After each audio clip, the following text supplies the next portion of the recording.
Hello everyone. आज जो हम वीडियो पर डिस्कशन करने वाले हैं वो इलेक्शन से संबंधित है। जैसे कि आपको पता है कि नवंबर के माह में 5 राज्यों में इलेक्शंस होने वाले हैं और उससे संबंधित कुछ फैक्ट जो है और जो पेपर के पॉइंट ऑफ व्यू से काफ़ी इंपॉर्टेंट है, आज इन पर हम चर्चा करेंगे।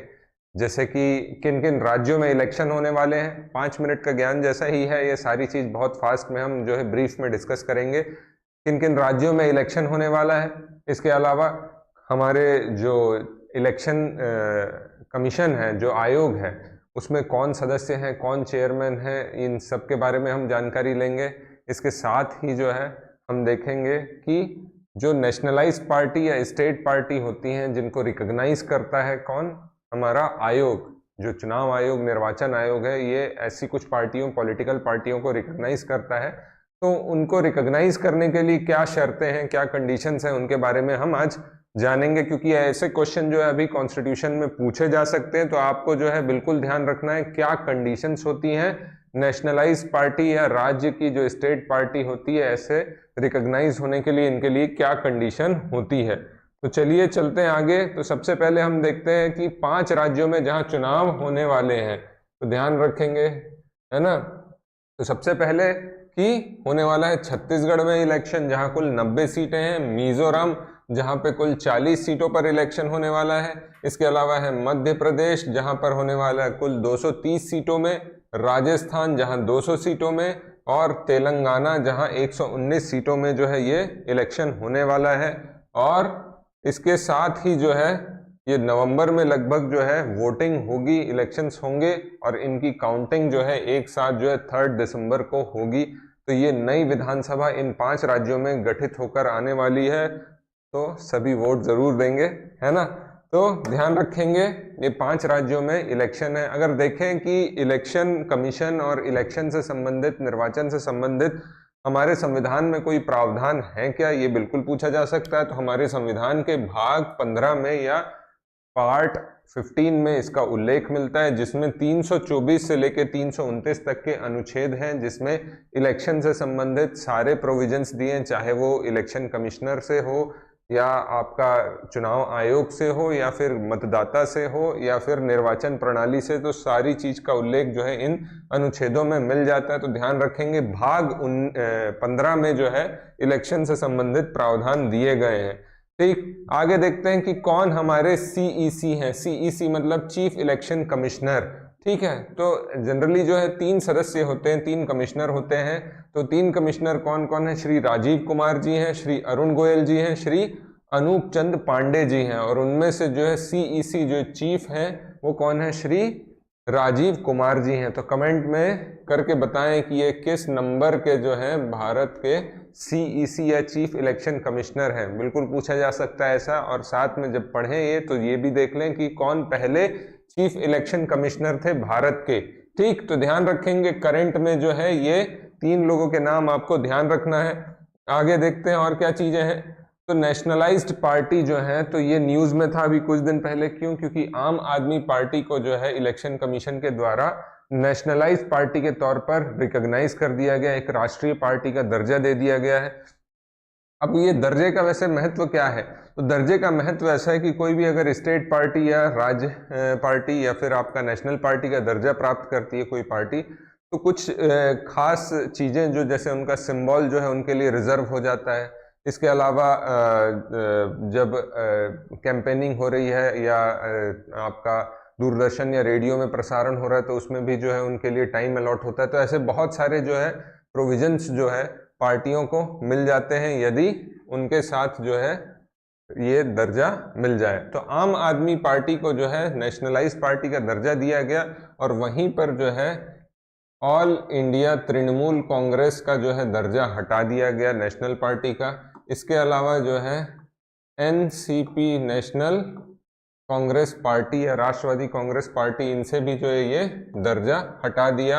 और साथ में जो है एक जो सीपीआई है, कम्युनिस्ट पार्टी ऑफ इंडिया, इनसे भी जो है ये दर्जा छीन लिया गया है। तो वर्तमान में जो है आम आदमी पार्टी को जो है ये दर्जा दिया गया है। तो ये बिल्कुल आपको ध्यान रखना है कौन कौन पार्टी हैं वर्तमान में, तो वर्तमान में 6 पार्टियां हैं जिन्हें ये दर्जा दिया गया। ये 3 को अगर हटा दिया गया है, तृणमूल कांग्रेस, एनसीपी और सीपीआई को, तो उसकी जगह में जो है आम आदमी पार्टी और एनपीपी, नेशनल पीपल्स पार्टी को जो है इसमें शामिल किया गया। ध्यान रखेंगे, आम आदमी party, Bharatiya Janata Dal, Indian National Congress, Communist Party of India, Marxist, Bahujan Samaj Party और नेशनल पीपल्स पार्टी, ये इसमें शामिल है। कुल 6 पार्टी जो है राष्ट्रीय पार्टी है भारत में।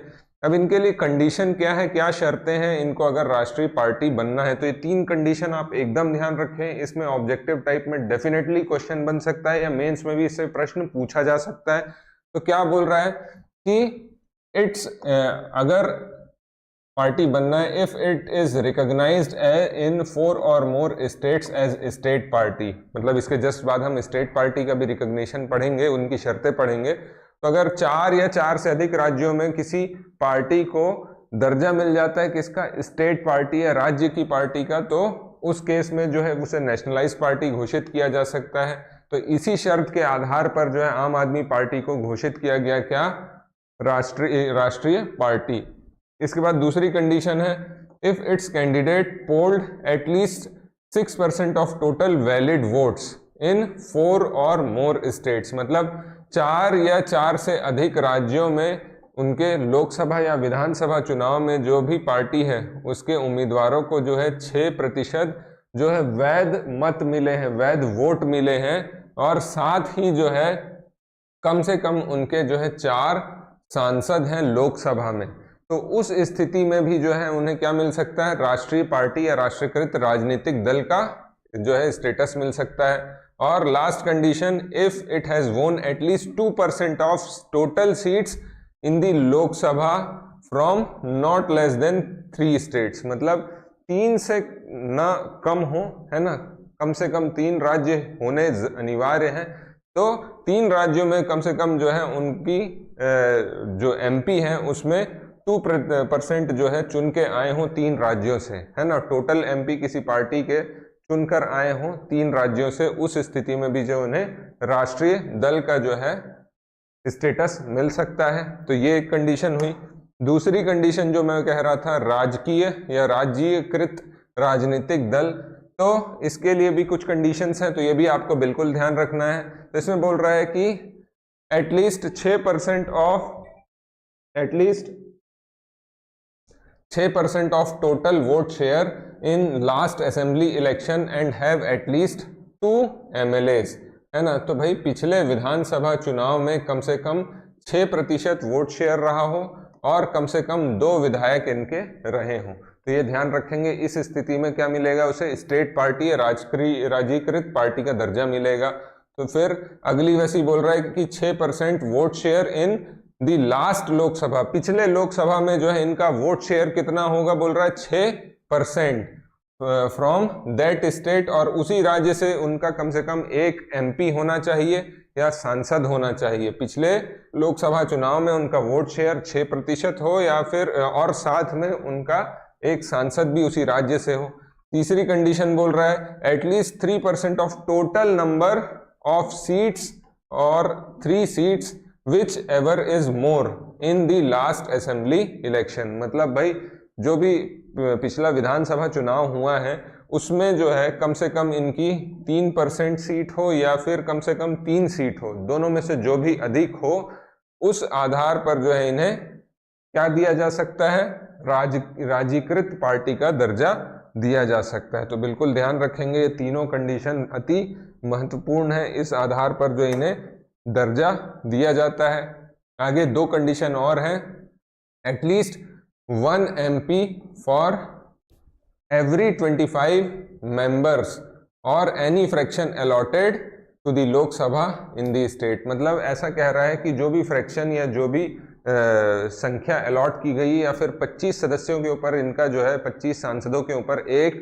सांसद इनका होना चाहिए उस राज्य के हिसाब से, या उस राज्य में जितनी भी सीटें होंगी उसमें से 1 सांसद इनका होना चाहिए, तो इनको क्या राज्यीकृत पार्टी का घोषित किया जा सकता है, ठीक। और have at least 8% of total valid votes in the last assembly election और लोकसभा इलेक्शन, मतलब जो भी पिछला विधानसभा चुनाव या लोकसभा चुनाव होगा उसमें जो है कम से कम 8% इनका वोट शेयर होना चाहिए। उस स्थिति में भी इन्हें राज्यकृत पार्टी का दर्जा दिया जा सकता है। तो इस सारे आधार पर जो है कोई भी पार्टी को राज्यकृत पार्टी का दर्जा दिया जाता है। इस साल जो है इलेक्शन होने वाला है, तो आपको बिल्कुल ध्यान रखना है कि क्या क्या इलेक्शन से पॉइंट ऑफ व्यू से इंपॉर्टेंट क्वेश्चन पूछे जा सकते हैं। तो इलेक्शन वाला जो पोर्शन है, पार्ट है, उसको जरूर अच्छे से पढ़ें। कितनी सीटें हैं इन जगह पे ये भी पूछी जा सकती हैं, तो वो फैक्चुअल पोर्शन भी आप बिल्कुल ध्यान रखें। और एक पॉइंट इसमें जो मैं ऐड नहीं किया, आने वाले वीडियो में ऐड कर दूंगा कि ये अगर ऐसी पार्टियां बन जाती हैं तो उनके बेनिफिट्स क्या हैं, फायदे क्या होंगे। तो ये सारी चीज जो है आपको बिल्कुल ध्यान रहनी चाहिए। और 5 मिनट का ज्ञान थोड़ा ज़्यादा हो गया, इसे देखिए, अपने कंटेंट में ऐड करिए और मिलते हैं अगले लेक्चर में। All the very best, thank you very much.